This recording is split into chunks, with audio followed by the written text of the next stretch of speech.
বাংলাদেশ প্রতিদিনের প্রধান খবর, ভুয়া কাগজে ব্যাংক লুট, খেলাপি ঋণে রেকর্ড 2,11,000 কোটি টাকা। এখানে বিপুল পরিমাণে লুট হয়েছে এই কথা এখানে প্রকাশ পাচ্ছে।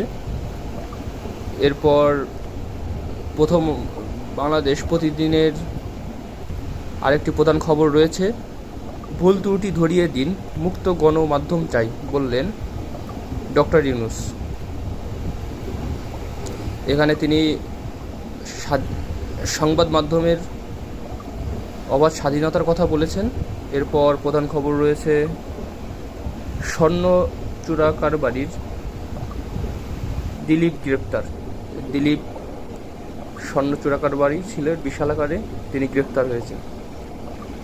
এরপর প্রধান খবর, আয়নাঘরে ভয়ঙ্কর জীবন,